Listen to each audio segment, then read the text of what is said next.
All great chefs have two things in common.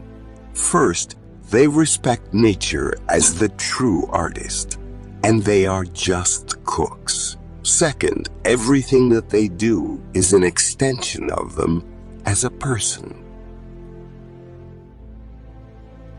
If you want to become a great chef, you have to work with great chefs.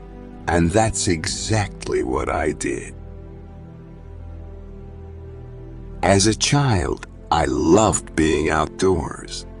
Our house had a railway track going past it. Of course, Mom told us not to go near it, and of course we did. There were amazing blackberry bushes growing all along it, and we collected the fruit. I've been a cook all my life, but I am still learning to be a good chef. I'm always learning new techniques and improving beyond my own knowledge, because there is always something new to learn and new horizons to discover. Making sushi is an art, and experience is everything. I feel like a princess with a knife. I've wanted to be an Iron Chef forever. Part of being successful is about asking questions and listening to the answers. Food is one part of the experience, and it has to be somewhere between 50 to 60% of the dining experience. But the rest counts as well. The mood, the atmosphere, the music, the feeling, the design, the harmony between what you have on the plate and what you have on the plate, and what surrounds the plate. You can't beat a good donut. It has to be a jam one with light pastry and caster sugar on the outside. If I'm really tired, I have to hunt one down because it gives me that sugar rush to keep me going. One man's trash is another man's treasure, and the byproduct from one food can be perfect for making another. Being a chef is about feeding people, which is part of the story of all humanity. Cakes are special. Every birthday, every celebration ends with something sweet, a cake, and people remember. It's all about the memories. I like me better naked. I don't mean that in a vain way. When you put clothes on, you immediately put a character on. Clothes are adjectives, they are indicators. When you don't have any clothes on, it's just you, raw, and you can't hide. Cooking and baking is both physical and mental therapy. This is the power of gathering. It inspires us delightfully to be more hopeful, more joyful, more thoughtful. In a word, more alive.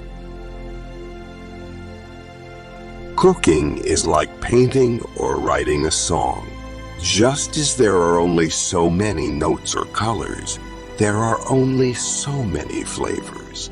It's how you combine them that sets you apart. Food should be fun.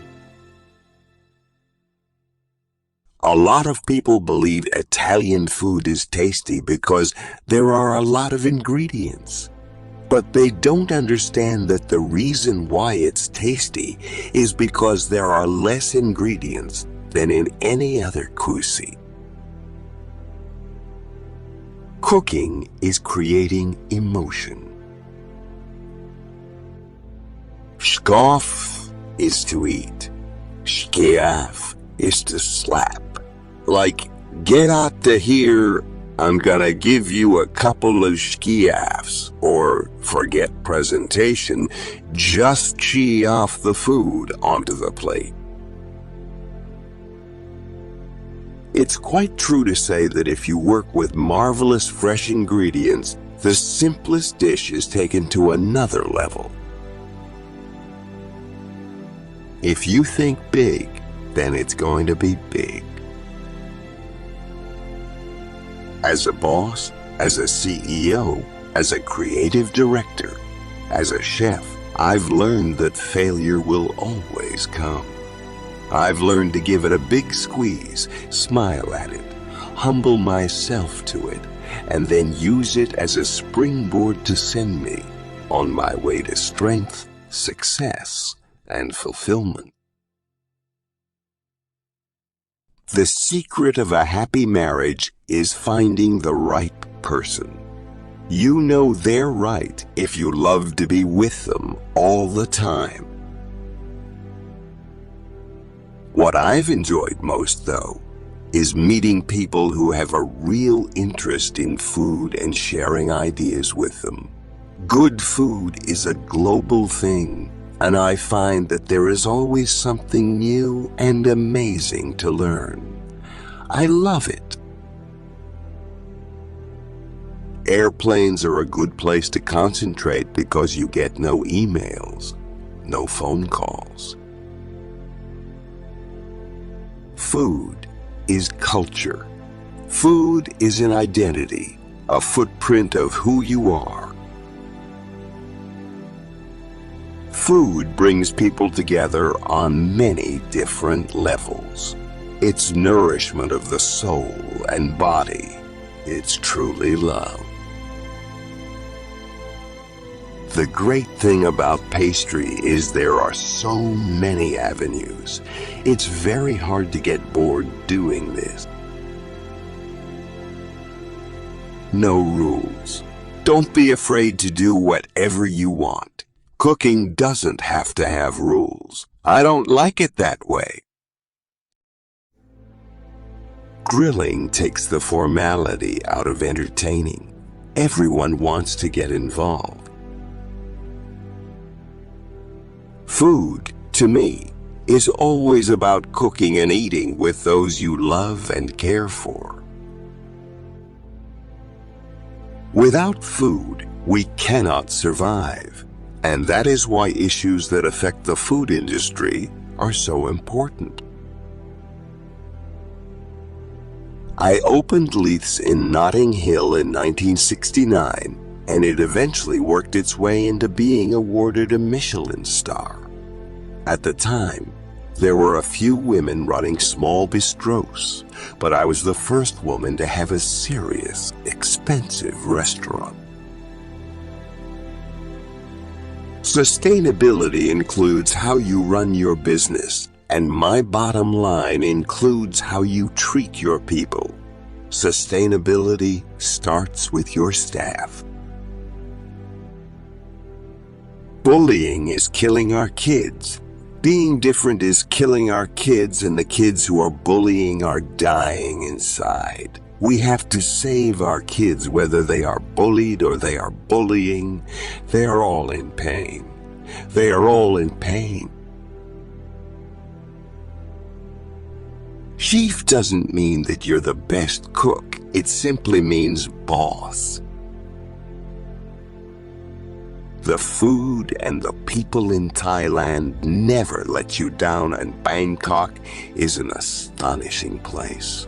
The culture's lovely and gentle.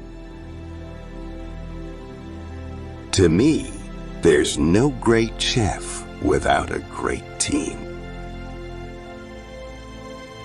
We did a dish called seafood thermidor, which was essentially a glorified fish pie. It's great because you don't use much fish in it. It's all sauce and potatoes, but people loved it. It kept us afloat. You don't need a silver fork to eat good food.